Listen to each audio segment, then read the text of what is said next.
Mr. President, how are you going to get the Southern Democrats to support your civil rights legislation? I believe that civil rights is a moral issue, and certainly hope that our friends in the South will adopt that view. Sir, what about Vietnam? Are you considering a troop withdrawal? I'm committed to stopping the communists, but the war is in the hands of the Vietnamese. They're going to have to win or lose that for themselves. Thank you.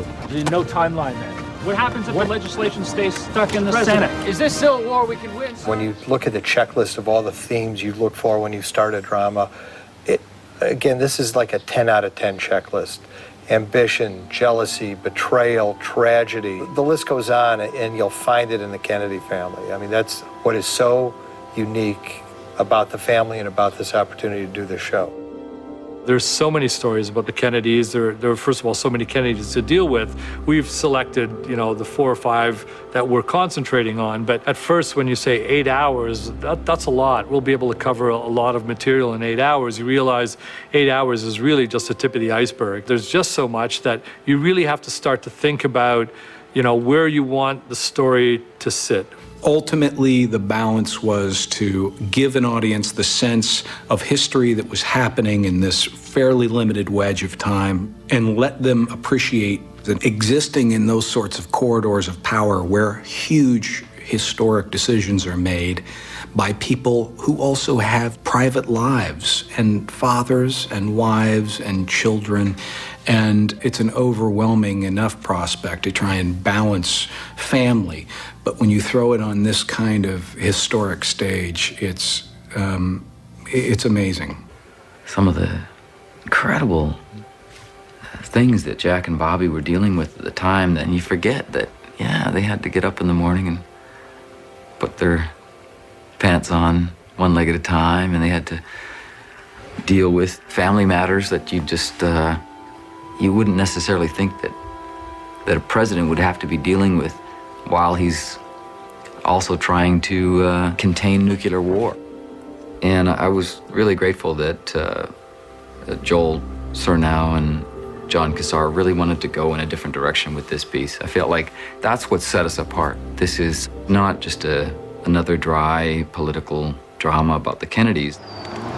When I sat down with the producers and the writers, they said, this is more of telling a Greek tragedy and, really just playing it as a drama like that, because that's really what it was. And so we are filling in drama in between moments that we do know happened, and we don't know really what happened behind the closed doors, but we are trying to just tell something that has good tension and a good story.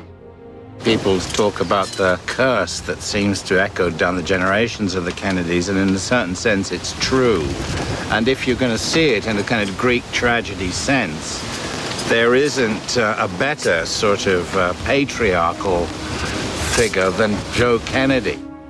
It's the Harvard and Yale guys you're talking to, the PhDs. Their only allegiance is to their resume. Bobby's as smart as any of them, and he'll jump under a train for you.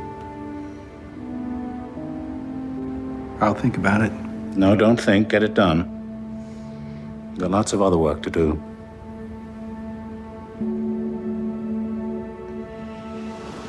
You don't quite see it, but it's hinted at, I think, in our story that both Jack and Bobby, they were bullied as children. The sort of modern, touchy-feely, caring, sharing parenthood was something rather distant from Rose's and Joe's kind of sense of what parents should be. They were the boss.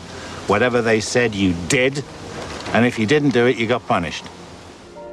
One of the reasons why I chose to run in this campaign to begin with.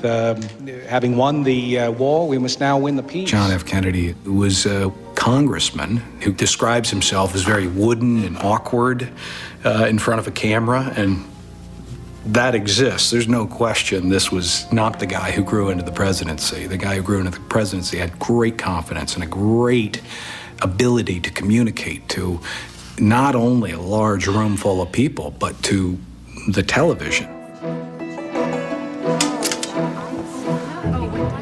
Gentlemen,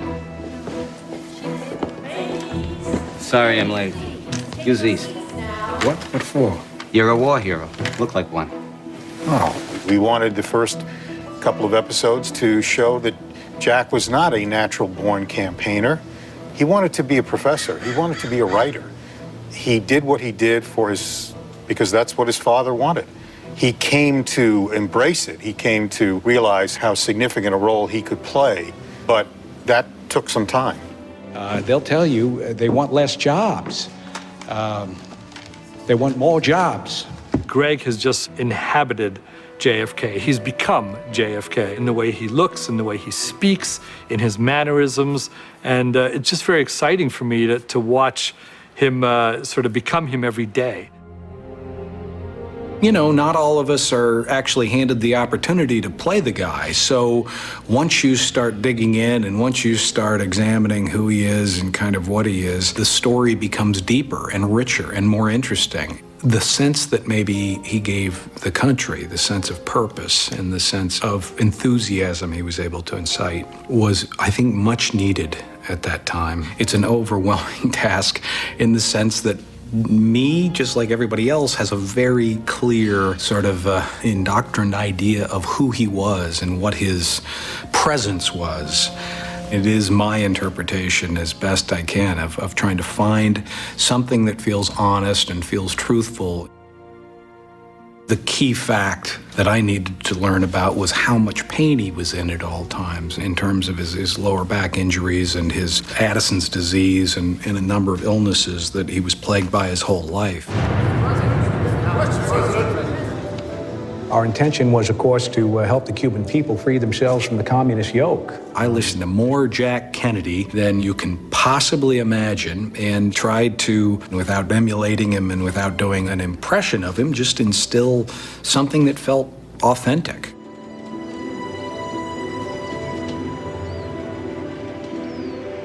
When this project came up, I was so excited, and I already admired her. But the more I just learned of her, my admiration grew, and I feel so honored to be playing her. And she was so creative. As women who have children know, those first couple of months are just sort of like, you don't even know what's going on. And to think that she was in the White House as the first lady with a tiny infant, it's really remarkable. Katie, of course, is just interesting because her life so parallels Jackie's. So she's able to sort of pull some of that into this role. You know, she's a working mother, she's taking care of her kids, she's away from her children. It's all those things that, you know, Jackie had to go through. I'm not so worried about matching exactly what she did because we don't really know. And a lot of this project is filling in the blanks. She had this sort of movie star quality and beyond. She's a wonderful actress, and I think she was the absolutely perfect casting for Jackie. She brought a courage and a beauty to her portrayal of Jackie that I don't think we've ever seen before, and she looks a lot like her too. I don't think there's anybody who, when they first heard the idea, the notion of Katie playing Jackie, didn't go, oh, you know, the quarter drops and you kind of have a sense that there's a fit there. She, you know, was a woman that just worked very, very hard and made it look very effortless. And ultimately she did it to not only help her husband, but to help our country. And she really understood the power of, you know, if he looked like a king and she looked like a queen, well, that our country looked amazing, and still that's why we look back at this time period. Her relationship with Jack is something that we don't really know. You know, I think the positive thing about these two people is that they really did adore each other, and what I'm trying to portray is that intellectual match. And they were a powerful team, and together when they were, you know, hosting a dinner party or meeting people, they were on. It was like they were putting on a play, and they both knew it.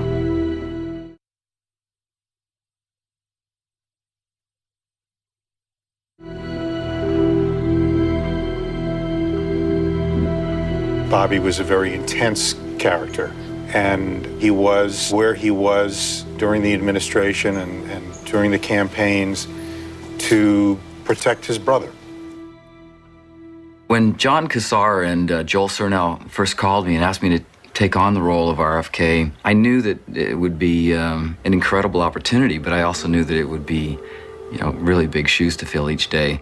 Barry's really interesting because he truly becomes that person. It's actually a bit scary in a way, but he really has just come very prepared, meticulous research. I find myself hearing Barry's voice all weekend. After I work with him all week, I still hear that Barry voice. It's a little nasally, it's quick. He's just got it down, which was very exciting. And again, he just wants it to be so right. Of course, then you're faced with this daunting accent. It's so specific, and Bobby in particular had a really unique vocal patterning. Everybody thought, he's got, was he listening to music? He's not talking to anybody. But as it turns out, what he found was every recording that he could get his hands on from Bobby Kennedy. And he would just listen to it over and over and over, every day, every minute, to get all the nuances down, to pick up speech patterns. And, it showed. I mean, literally up until he would speak the words on screen, roll camera, take the iPod out, and he'd speak the words of Bobby, and it was incredible. What's been going on within the United States over the period of the last 3 years, the divisions, the violence, the disenchantment with our society, the divisions, whether it's between blacks and whites, between the poor and the more affluent, or between age groups, or the war in Vietnam, is that we can start to work together. He spoke with so much passion and commitment, and that's where the emotion was coming from, and that's what affected his voice and affected his mannerisms on the stage. And people said he was an awful public speaker, but I really think that he was one of the most genuine politicians that I've heard in probably the last 50 years. He went after the mob and really, tore a hole in the fabric of the underworld. It created a lot of enemies in Washington for him. I don't think he had any question that he would be killed, but it didn't stop him. And there's great debate as to who he was as a man. And he was a deeply devoted father and a very devoted husband. And we really wanted to see that side of him, the family man, and who he was outside of the political arena. The fascinating thing for me has been creating that authenticity between Ethel and Bobby. I mean, I didn't know Barry before we stepped on set to shoot our first scene together. It was quite fascinating how quickly we both settled into the couple aspect of Bobby and Ethel. He would be carrying the weight of the world on his shoulders and come home, and she'd be like, buck up and let's go.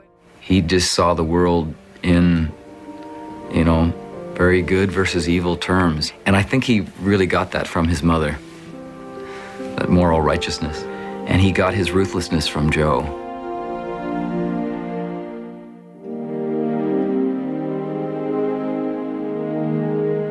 When Joe Sr.'s ambitions had been thwarted and were finished forever, he pushed his children into positions that, they really sort of didn't want to be, and no sense of perspective.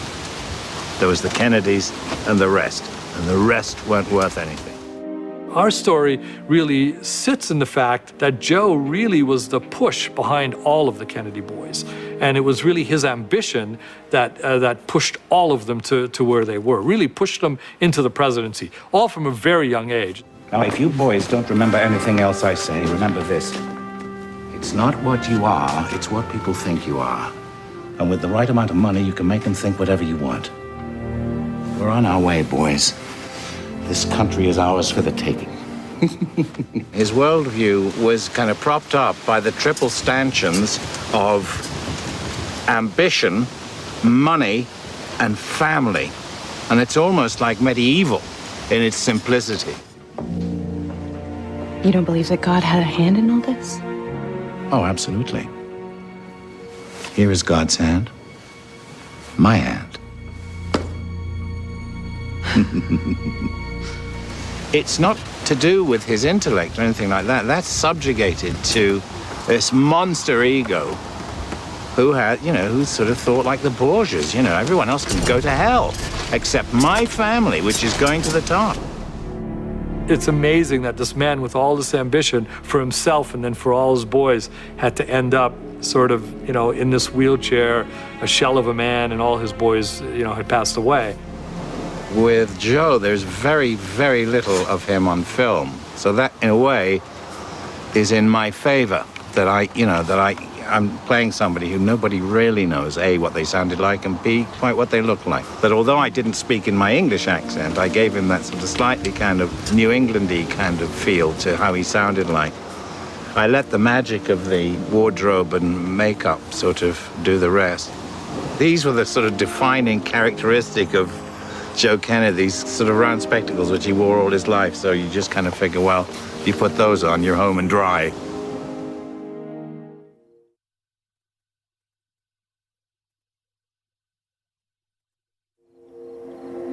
The men that we've married have great gifts and great flaws, but they're the men we've chosen.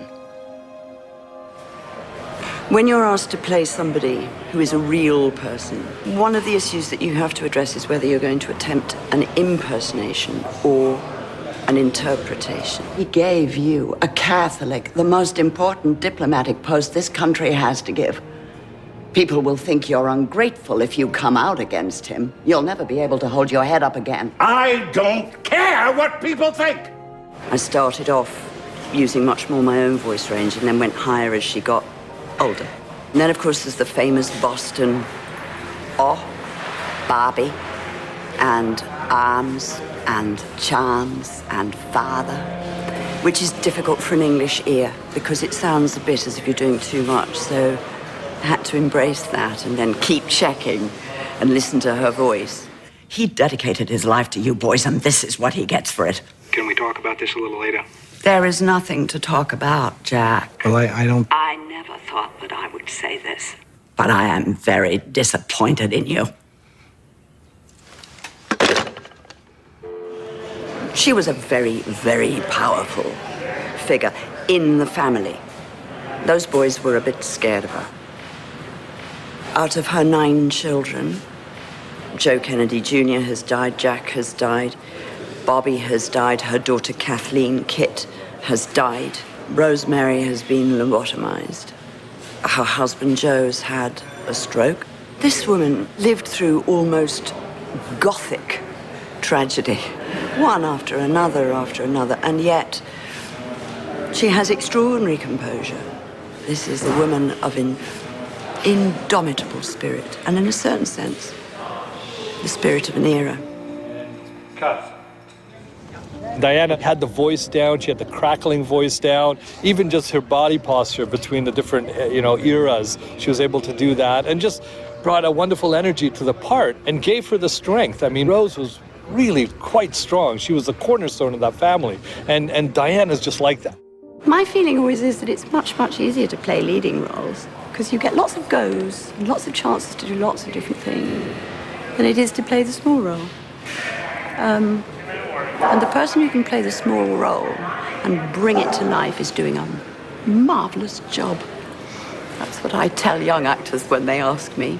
You just do it really well and be true and you'll be great. We're extremely fortunate to have the cast that we have. These are actors of such stature that there will be, people will want to watch them. And I think what they've accomplished is they have not done impressions of these characters. They have become these characters.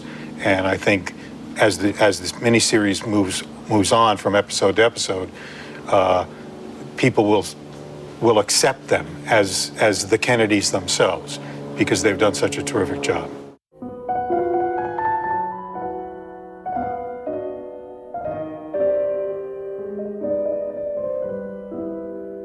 I was approached by Joel Surnow and his associates, Jonathan Kosh and Steve Michaels, to get on board and see if we could help produce this show as a Canadian production using all the resources that are available to us here in Canada, as well as the international connections that we have.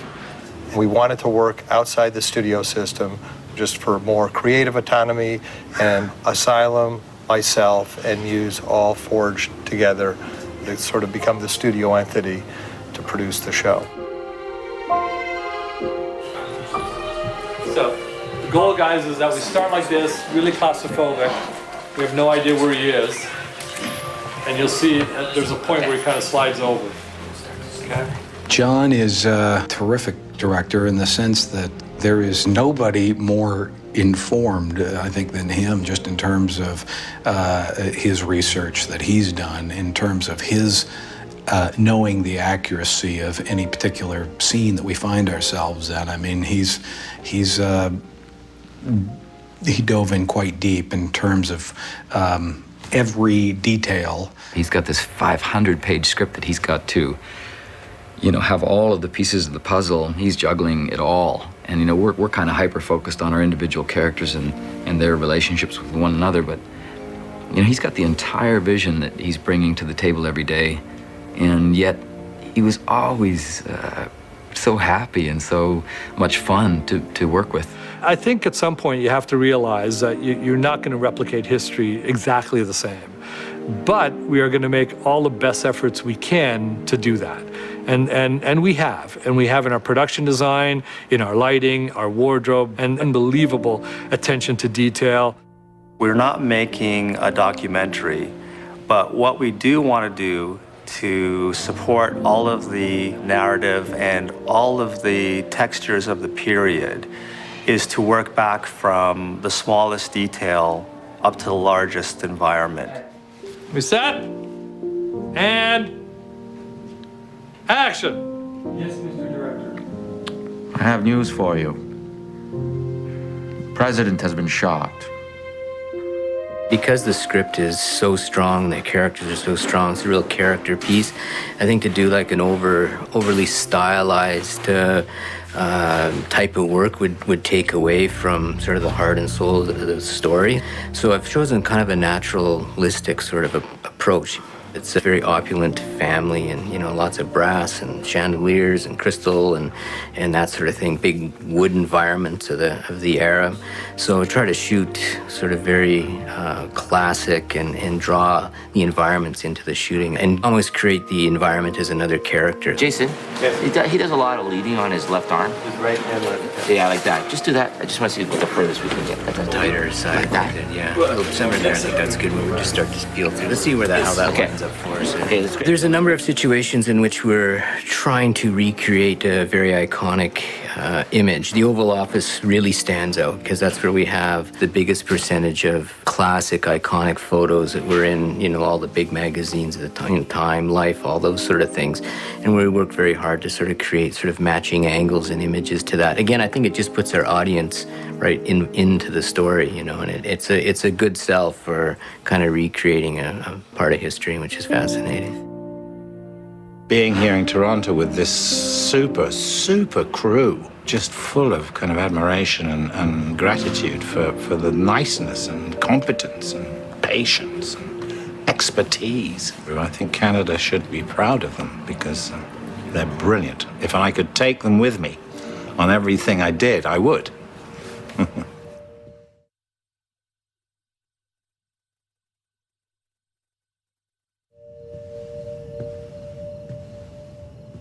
Every presidency, when they take office here, would go through a gradual and partial transformation to personalize the space. President Kennedy really felt that this office should be the place where all kinds of work happened, where he could receive anybody and do anything. It's fascinating to see how well recorded his working life was in here. What's interesting is, parallel to Jack being here was Jackie's desire to revamp the White House, make it an ongoing historic site where every family that comes in can contribute and comment on some aspect of American history.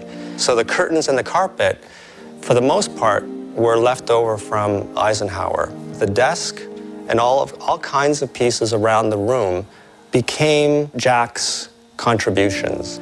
He was the second president ever to bring in the desk that was made from the wreck of the Resolute. And so this is known as the Resolute desk. Being a guy who had been brought up on the ocean with an affinity for the seaside, this symbolically was meaningful to him. He also introduced these facing parallel couches. Unlike past presidents who would just, take the formal chairs that usually occupied the periphery of the room, what he wanted to do was to say, you know what? I'm going to get the people I need to talk to with me. I'm going to work out what we need to in this room. Then, of course, there was the rocking chair. It was brought in as a comfortable, relief-giving chair for a president who had a chronically bad back. All of the property that you see here on John's desk is faithfully and carefully reproduced from recorded, archival, visual, and written information. I was fascinated to see that Jack Kennedy kept this. And what this is a reconstruction, a recreation of the coconut rind that Jack carved a message into when he was stranded on a remote island after having survived the crash of the PT-109. Some of these things are personal gifts, like the scrimshaw, which essentially is a shark's tooth. And it has to do with his life of sailing and, being related to the ocean. A monogrammed lighter, something that he was also very fond of. The cannon bookends, which appear, in a couple of offices that he held. The blotter set was a gift from the French government, and particularly their emerging relationship with de Gaulle. So this is finished in very fine alligator with, burnished brass details. He kept a number of books on his desk, books that really affected him as he went through his university years, as well as a book that Jack edited, which was a series of real-life stories about the soldiers in the Second World War. And it's dedicated to his deceased brother. We recreate even mundane things like the, congressional directory. That's something the president would have been given.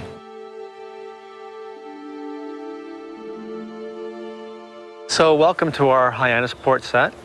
So what we've done here is we've built a fragment of the main house, the iconic main house, which is, a classic New England Cape house that sits, with a relationship to the water.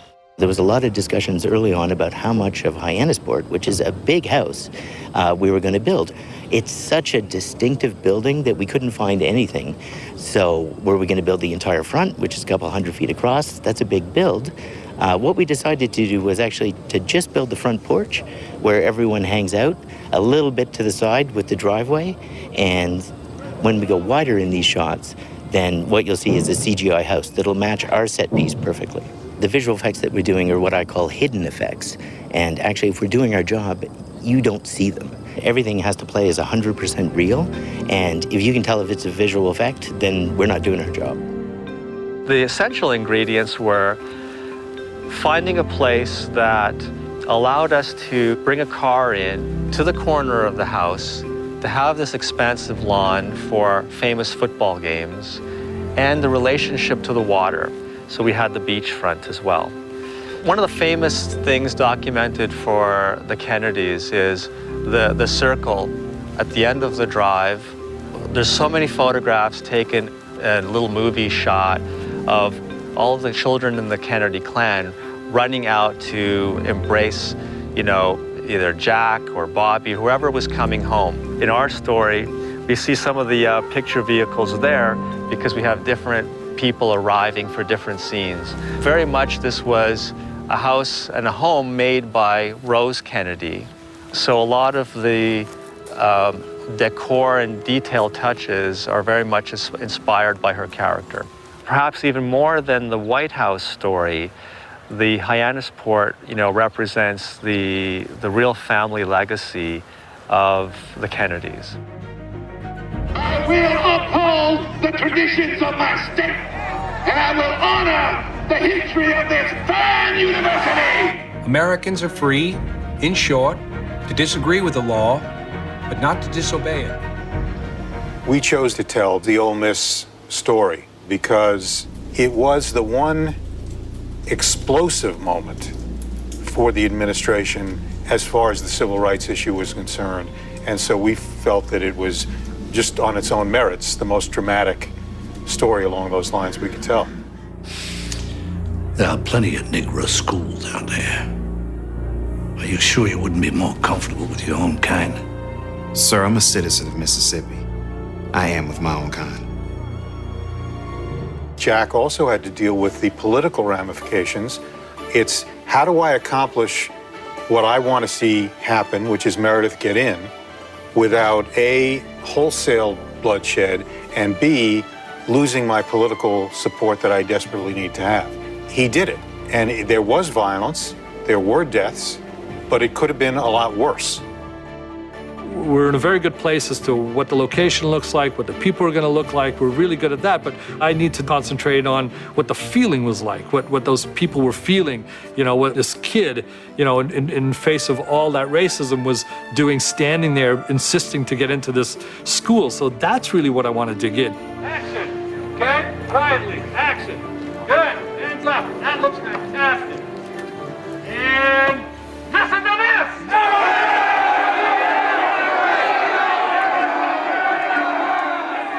The actual event spanned many days, and to some degree, for dramatic purposes, we're foreshortening that into a few scenes.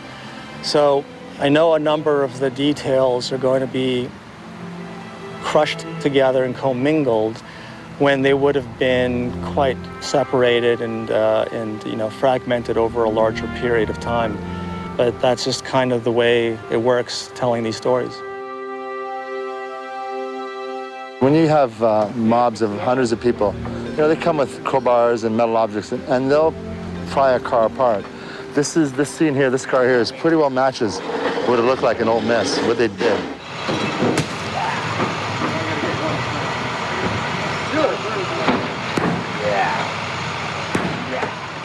Normally, when we're doing car wrecks, burnt-out vehicles, we purchase the vehicle.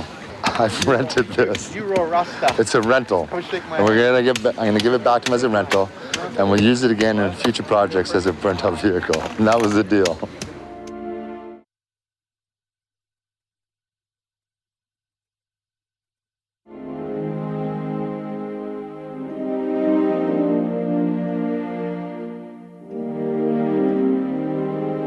Behind me is a 1957 Cadillac limousine. It's used in the scenes with Jack Kennedy, to and from Hyannis Port, the voting. This car's value is close to $90,000 to $100,000, a very rare car. Albus was a collector of cars. The gentleman who purchased this car off the Presley estate bought this in '77. Joseph Kennedy Sr. bought the exact same car for Jack Kennedy back in 1957, and he used this car up until the assassination. The Kennedy family owned several different vehicles. Joe Sr. liked his Rolls. And in this movie, we have 3 Rolls. The other vehicle that we have at the Kennedys own is a '59 Lincoln Continental 4-door. Bobby Kennedy. They use it as their family sedan, like nowadays we would use our minivans. Guys like me, when we bring the cars on set, we really look after them. And I always make sure that the owners of the vehicles are with their cars. They're within an eye shot away of the cars, because they're the ones who have the time and investment into it. And they're happy to be with us. They want to see how the movie is made, and they're very excited. There's a correlation of us that make this all happen. And we have to make it authentic, and we have to make them believable. And that's part of doing this business. Not only do they have to look good, but they have to run properly. And that's the biggest challenge when you're doing a period piece. This family is the most watched family in the history of the world. So for my job, the pressure's on to make a match.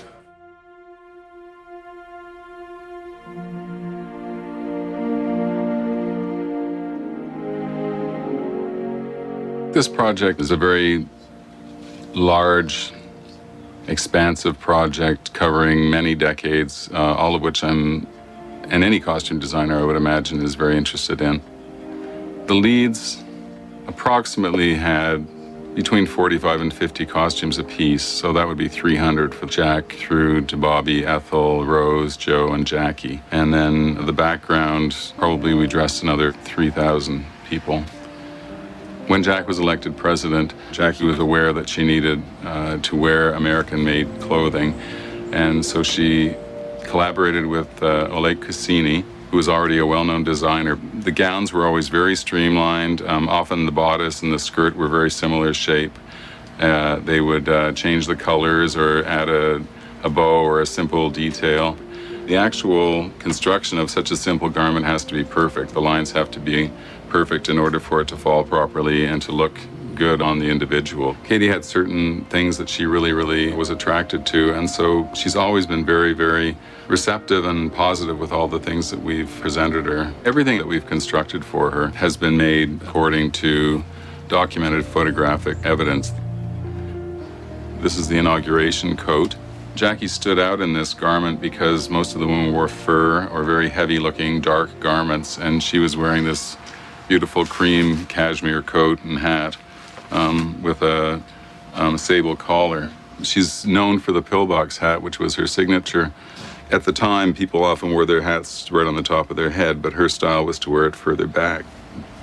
We built many of the suits for Jack, Bobby, and Joe Sr. There's a specific style in the Kennedy family as well, that they wore single cuffs with a cuff link as opposed to a double turn cuff. They all wore tie bars and watches, standard things for men in business. Bobby was, someone described him, I think, at one point as being scruffy but preppy. Sometimes you see pictures of him where his cuffs are hanging down or he's got his tie poked into his shirt to get it out of the way. He was very driven, I believe, and he probably didn't even really pay much attention to his clothes. This is the inauguration gown that Lorene has made for me. It's a very fabulous bit of schmutter. And yeah, much better than the original. So, should we go and Yes, get let's this on? give it a try. For an actor, the most important thing is to put the clothes on and forget about them. So if you're constantly, pulling and hitching and worrying about whether you look fat or thin or, whatever, you can't really do the job properly, which is to just act. There's a marriage of the character and the actor, and they do come together somewhere in the middle, and it's always a miraculous transformation. This is the Marilyn Monroe Happy Birthday, Mr. President dress that she appeared in Madison Square Gardens in 1962 for the president's birthday in May. And it was a sensation at the time because it was almost like an invisible kind of dress that was completely covered in sparkling stones. They call you in, and there's a couple pieces of silk, and they sew you in. And then the next time you come in, there's an added fabric. And then the next time you come in, there's beads all over the place. And so I believe there are almost over 8,000 crystals on here, which is... The dress is meant to be very fitted and tight around the knees. Marilyn had to shuffle in it. It did have a bit of a fluting at the back, so we've reproduced that. And but she'll have to walk small steps in this dress, definitely. I can't sit. I can't really do much of anything. So for the entire day, I will be leaning on something to sort of catch my balance and hopefully my breath. But all the clothes have been to die for. I really feel like with not just the wardrobe, but with everybody on this set, you're working with the best of the best, like the wardrobe people and the hair and the makeup, and they're transforming all of us. And that's pretty rad. Turning Charlotte into Marilyn was fundamentally pretty easy because Charlotte's a beautiful woman to begin with, and she has that sort of natural, sort of country girl beauty about her to begin with, which Marilyn had as well. Marilyn Monroe was such a contrived makeup. She really was a formula. So it was really a matter of just copying that formula and making sure that all of those elements and all of those components were present in Charlotte's face, and that's how we ended up with that look.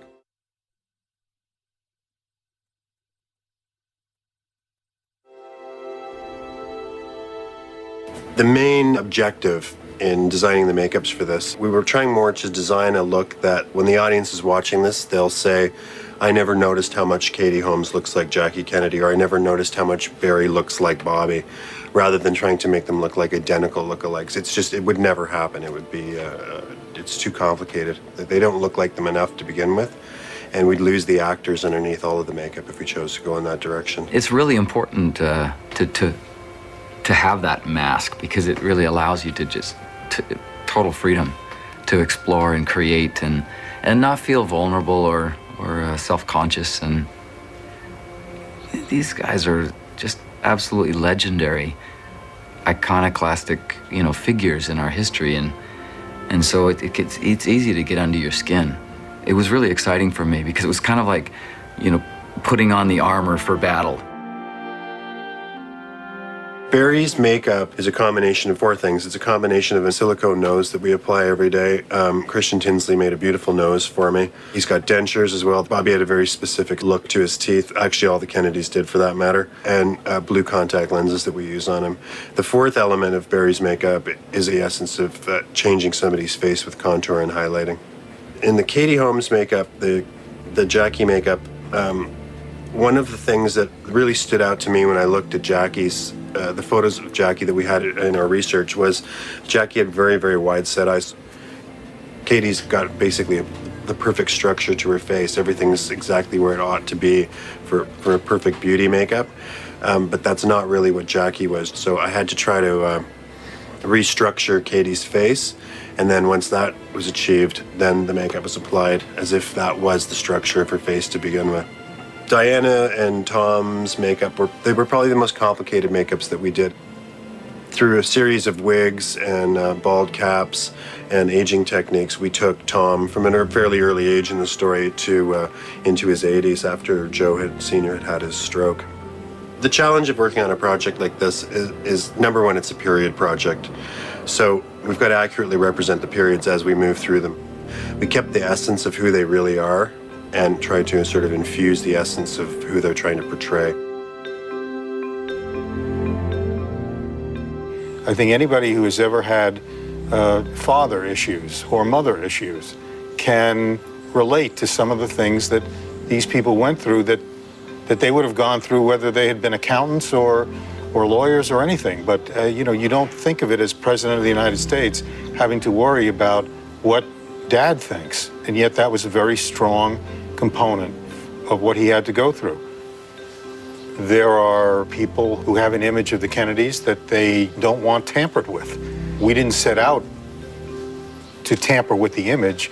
We set out to tell the story. They were people who lived to the highest level of energy and of accomplishment, and they lived in a fishbowl.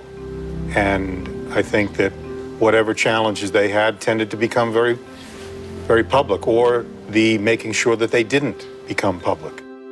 The interesting thing for me is we're trying to dig in and try to discover what it was like for 2 brothers just being brothers and helping each other make decisions. That's really where we dig in. What's it like to be a husband, talking to your wife about having the weight of the world, and truly the weight of the world, on your shoulders. Obviously, there are certain things that you just simply can't know.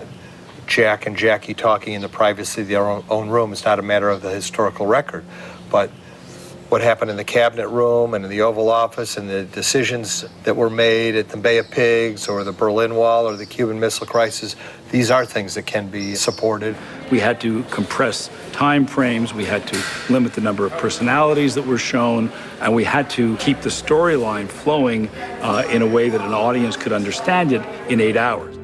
We decided this was going to be historically accurate in a plausible way to the best of our ability to do it. And that's why we went about it the way that we did and why we paid as much attention to detail. And we took every measure possible, historians, vetting it ourselves, multiple sources. We went through an entire process that I don't think anybody's ever gone through in trying to do historical fiction in the way that we've done it. I think after watching this series, I believe people will have a much broader understanding of who they were. Boys, come on over here. You, take a photograph of this. One day it may be worth something.